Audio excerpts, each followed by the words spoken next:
because this is our second to last class. Oh, so sad. But yeah, but I think we got through a lot. I'm going to provide a nice summary next class with a chart and everything comparing the four philosophers that we went through with some Oh, wow. Thank you. And I have a chart for today too, comparing Rav Soloveitchik and Rav Kook on 4 different axioms. So some people like charts. I'm one of those people. So if you like charts, it'll make you feel good. If you don't, hopefully you'll learn something anyway. So we're going to do that. And we have some really nice material from Rav Soloveitchik today, connected to everything we've been talking about, his view on Israel and the redemption versus Rav Kook's, and I think a really nice takeaway for us in these days. So without further ado, I sent you just now, anybody who's like calling or doesn't have access to the screen here, I just sent you the email with the source sheet, so you can look at it separately or look at it with me on the screen. Let me find it. This is so good. Give me a moment. You just sent it? I just sent it, yeah. Maybe you're not on my list, Joan Bob. Mm. Are you not? Well, I'm not seeing anything, so. And is anybody? Well, nobody's seeing anything right now. Don't worry about it. We're all seeing. Oh, there it is. Okay, but maybe, is it in your email? Also, let me know. Oh, no, it's not in my email. All right, so I'll make sure to remember. I'm going to write it down to myself to put you on the list. It's good that I got you on there in the 20th week. Yeah, really good. Yeah, okay, but I have it down. Better late than never. Exactly. Okay, ladies and gentlemen, we're starting. I'm excited for this class. There's a lot of good material here, and I think you're going to enjoy it. So, class 20. This is what we're going to do today. We're going to discuss this and next class, our last one. So we kind of already discussed that. We're going to compare Rav Kook to Rav Soloveitchik and then go over the 6 knocks from Fate and Destiny. And that's on the backdrop of Shir Hashirim, Song of Songs. So we're going to see that also. Here's a little bit of the points that we discussed in class 15 as we summarize Rav Kook's mystical philosophy. We said that he's very big. If you're a mystic, you're very big on the personal spiritual experience. We talked about his journal entries. Go back to that class if you want to remember that. Seeing Hashem in history. We talked to the eulogy for Herzl. Everything is God. Even the settlers, their expression of the Messiah, son of Joseph. Everything is godliness in it. A holistic outlook. Everything's connected. Those are Messiah ben David and the Messiah, the son of Joseph. They all work together to bring the redemption. Everything works together. It's always beautiful. You come out of Rav Kook always feeling good, uplifted. Finding Hashem in all the details. We talked about this, where in every single thing you do, you should try to find Hashem. It's kind of connected to the previous points. And the last thing was he has a positive outlook on reality and modernity. He tries to, he brought a source on evolution, which talks about how he saw it as an expression of what the mystics already knew a long time ago. Rav Kook always tried to find positive in what was going on in modernity and the redemption, everything. So that's what we learned in relation to Rav Kook. I want to compare that to Rav Soloveitchik in the minimal amount of material that we've learned so far. So here's a chart. I'm going to send you this chart. I can also send you this to you in Word format so you can just have it. So if you feel stressed, like to write it down, you don't have to, but if you want to, feel free to. So here are 4 fronts that I think they differ, and there are many more. Rav Kook, again, is a mystic. Rav Soloveitchik is a rationalist. There's no pure mystics and rationalists. There's no pure anything in this world. Everything is a combination. But for the most part, Rav Kook is defined as a mystic, Rav Soloveitchik as a rationalist, although one of my professors wrote the first dissertation on Rav Kook, which is entitled Between Rationalism and Mysticism. It's Benjamin E. Shalom. You ever heard of him? So nevertheless, another professor wrote a whole critique on that, et cetera, et cetera. So let's go through it. Personal spiritual experience. So we talk about Rav Kook's journal entries. A lot of his works just talk about his own mystical experience. We brought a story. I once brought a story of him. I don't know if I brought it with you or not, but how his student, the Nazir, became his student. He heard Rav Kook singing in the morning while he was praying, and he knew that Rav Kook was his rabbi at that moment because he was so spiritual. Rav Soloveitchik is also spiritual. He is very spiritual, but when he discusses things, he doesn't discuss them necessarily from a mystical place, but more from a rational, trying to understand things in a rational way. And through the Talmud, I can't show it to you because we don't have enough time, but in his work, Halachic Man, everything he explains through the Talmud in a rational way. So you kind of come out of it satisfied in the sense that you can understand things in a clearer way, but sometimes less uplifted spiritually because it's like very technical and mechanical way of thinking. Where Rav Kook gives you this flowery depiction of something, you come out like, whoa, that was like powerful. So Rav Kook seeking Hashem in history. So again, we talked about this. Rav Kook's confident. We are in redemption. Rav Soloveitchik is a little bit more balanced and suspect. We're going to see that he sees God revealing God's self in Israel as divine knocks that we have to listen to. Does it mean that this is the redemption? It's not clear. From his other works, he's not so clear about that. So maybe it's part of the redemption. I don't know. It's not so clear. So he's a little bit more suspect and balanced, as is usually a rationalist in defining things. Holistic outlook. Rav Kook sees everything as connected, as we said. This is a big distinction between them. Rav Soloveitchik sees everything as a binary relation. Not every, I mean, he connects things, but for the most part. Adam 1 and Adam 2, remember that? Fate and destiny. We have fate, we have destiny. This is very much the Brisker approach to learning Gemara, which is where this is his origins. They learn Gemara, they define this and that, and they compare them or they contrast them or put them in dialectical relationship. But they're not united. They're not one. They're at odds with each other. So it could be, an example of this might be, I don't know, like, I'm trying to think of an example. Like Adam 1 and Adam 2, the spiritualist and the modern pragmatist, they don't always work together. They sometimes are at odds with each other, and they accept that. They don't always work. But we have those two energies inside of us, those two personalities at odds with each other. Sometimes they work together, sometimes they don't. They're in a dialectical relationship. So when you come through Rav Soloveitchik's writings, it can be sometimes a little bit stressful because you're reading it and he doesn't try to reconcile things. Rav Kook, as a mystic, is trying to reconcile, show that everything works together. Rav Soloveitchik is showing how reality is really more complicated than that. Things are in tension. We don't always have a way to reconcile them. So that's him on the binary relations. And lastly is the positive outlook on reality. Rav Kook sees everything as a spark of divinity. He views everything, including heresy, positively as the work of God. Rav Soloveitchik doesn't, he writes, at least we saw this text, where we should never cover up the evil. Evil is evil. Name it. Mystics want to kind of overlook it or rework it or reinterpret it. Rav Soloveitchik says we should not overlook evil. Evil is evil. Define it. And we don't have an explanation for it. From that place, we have to try to figure out how to build our lives and to grow. And we talked about this last class. So those are really 4 differences that stand out just in the 2 works that I showed you in Rav Soloveitchik's writings. And that kind of shows you how a mystic would be different than a rationalist. And for me personally, I find them both compelling. I don't know. Maybe I'm like between a rationalist and a mystic. I would like. I wish I could become more of a mystic, but He's not blind. yeah. So that's a little bit on that. So I'm just gonna ask if anybody has any questions on that. Can you give an example of that? Of what? Which part? Well, just a situation where people would all be working together or, Yeah. yeah, just like a Actually, simple I example. think we brought one source. Rav Kook says that in Eretz Yisrael there are 3 powers at odds with each other: the religious, the nationalist, and the universalist. Meaning, all the parties, the political parties, you can define on those 3 fronts. Are they religious? Are they more cosmopolitan? Are they universalists? Are they nationalists? Are they into building up the land and not exchanging settlements, etc.? He says all 3, when they stand alone, they're in danger. They must come together, work together, and as a cohesive unit. This is Rav Kook. Rav Kook.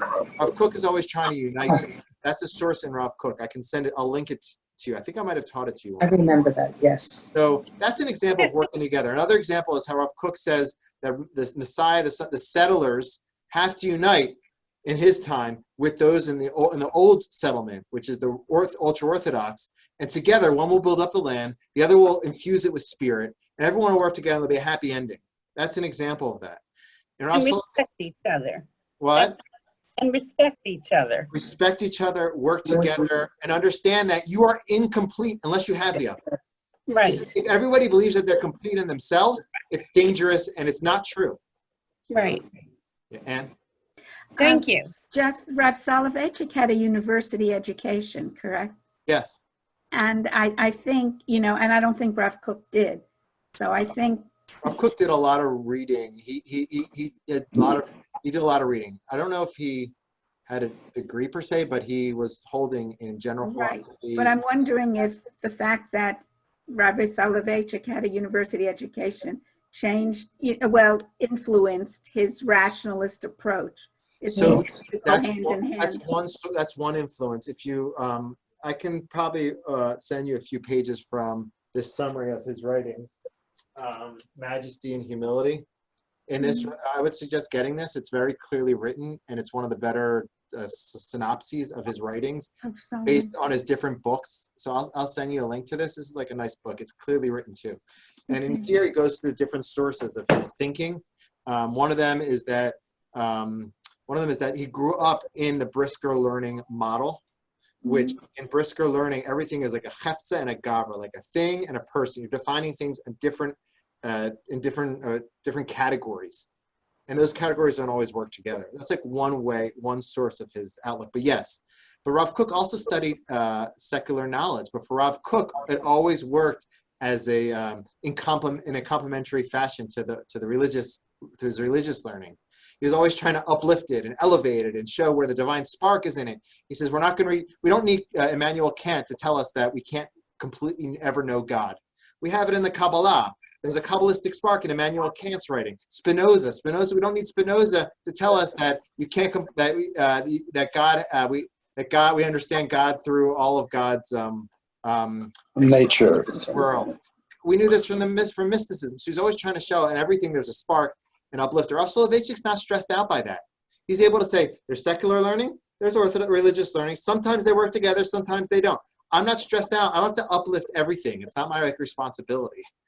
So, in Rav Kook, I always come out feeling good, but I always feel like there's something about Rav Soloveitchik that's sobering and realistic, in the sense that, like, even with evil, I don't have to make sense of every evil. Evil's evil. It is what it is. Now what do I do? So I think those two, a few examples that I brought you show some differences between them. Much more pragmatic. And I don't know. I feel like in different time periods, I relate to both of them. So I don't think, because we're all kind of in between rationalism and mysticism, despite what our quizzes said in the first class. So we're gonna return to those quizzes next week. If you can find yours by next week, I'll send that on the email. If you can find your answers, let's see if you shifted a little bit or not. That'll be fun. Maybe you understand why I asked those questions on that quiz, if you're a mystic or rationalist in the first week. All right. Wait, one other thing. So Sure.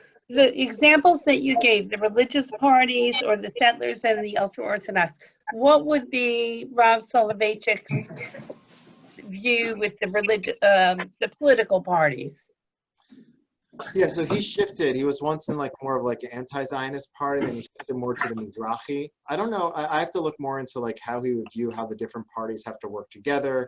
I don't know if if you read his writing, he's always into more defining the different parties and figuring out how each one works in itself, and then discussing what the relationship might be between the different parties, but not necessarily that they have to come together, or not necessarily that they're always going to work in unison.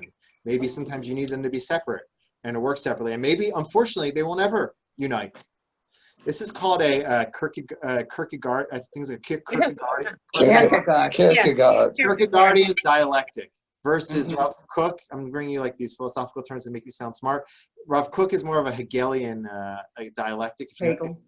Hegel. Hegel's always looking for a thesis, an antithesis, and a synthesis. Rav Soloveitchik is a thesis, an antithesis, and sometimes a synthesis, sometimes not. So Kierkegaard's more like that, and Hegel is more like uniting them, always looking for the synthesis. People have talked about Rav Kook as a Hegelian thinker, and he could have been influenced by Hegel at that time because he was the top philosopher at that time. Although, people in my yeshiva never want to say that; they want to say he learned that from Kabbalah, which is also true. I don't know. All right. Let's get going with what we wanted to do for today. Let me just somehow get somebody. Okay. All right, so this is what I want to do for today. We want to learn Soloveitchik's 6 knocks. This is from, again, Fate and Destiny, page 24 through page 35. So I'm gonna send this to you. Again, I just want to show you. Can you see this page right now? Yeah. Sort of, yeah. All my folders.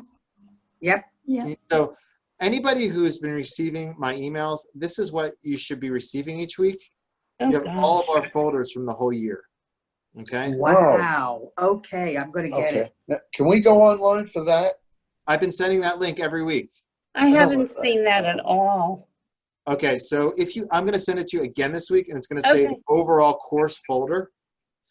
In this folder, you have all the source sheets and all the recordings. So I'll open up a recording from a class 7, for instance. So here is the audio recording. We have the PowerPoint. We have the Word document, and a few other things that you might need.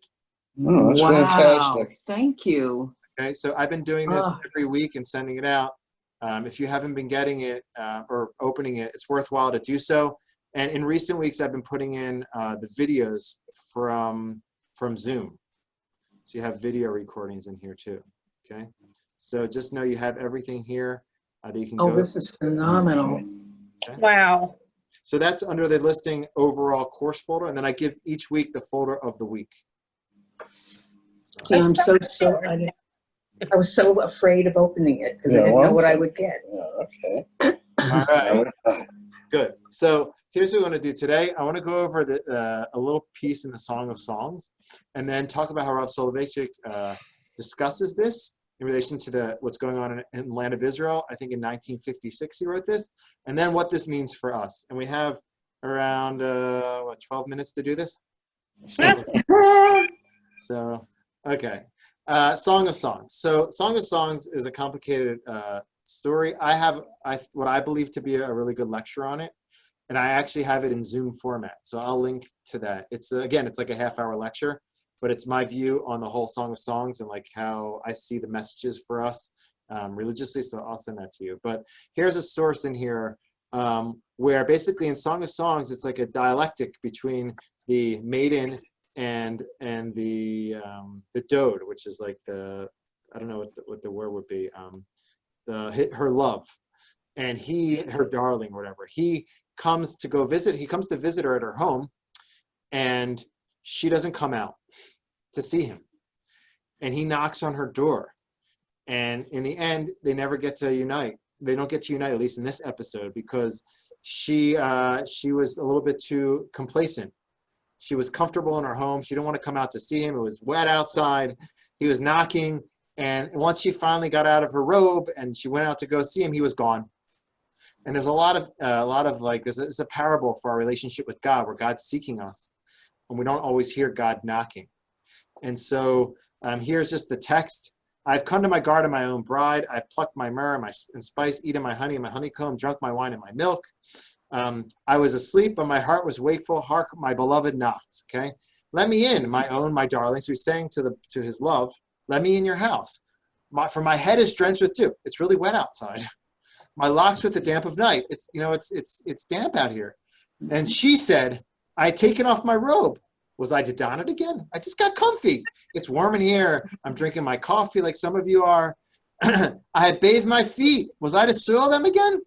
My beloved took his hand off the latch, and my heart was stirred for him. So he left. He took his hand off the latch. He left. She goes, I rose to let my beloved in. My hands dropped myrrh, my fingers flowing myrrh upon the handles of the bolt. I was about to open the door. I opened the door for my beloved. My beloved had turned and gone. He's no longer there. I was faint because of what he said. I sought but found him not. I called, but he did not answer. Once I finally got out, I approached him. He was no longer there. She went out to the town to go see where he was. The guards of the walls stripped me of my mantle. I adjure you, O maidens of Jerusalem, if you meet my beloved, tell him this, that I am faint with love. I'm looking for him. Okay, so this is the parable in Shir, a Song of Songs. This is taken in many different directions. Soloveitchik applies this to his day in relation to what's going on in the land of Israel. And he says that God's knocking. God is knocking. Rav Kook said, this is God. This is God. This is the redemption.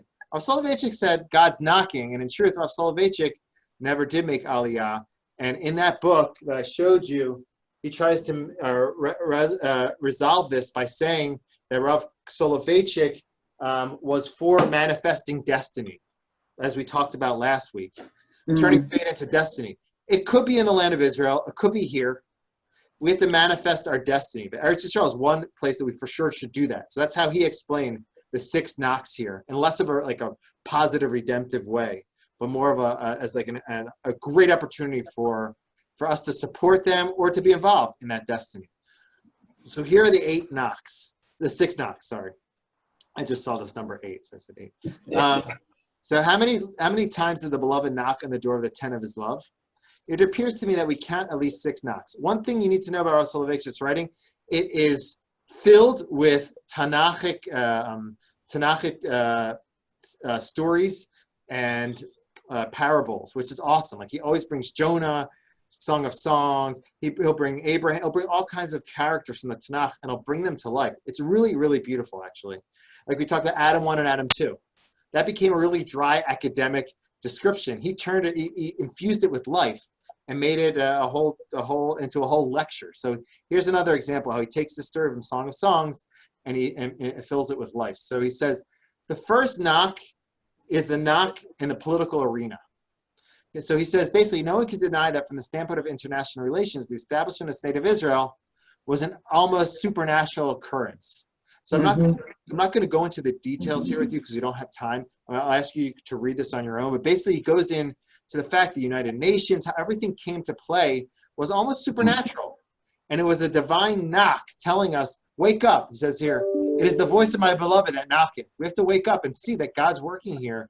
If you don't see that God's working in this through this, you're complacent. You're not hearing the knock of God. The second knock was on the battlefield.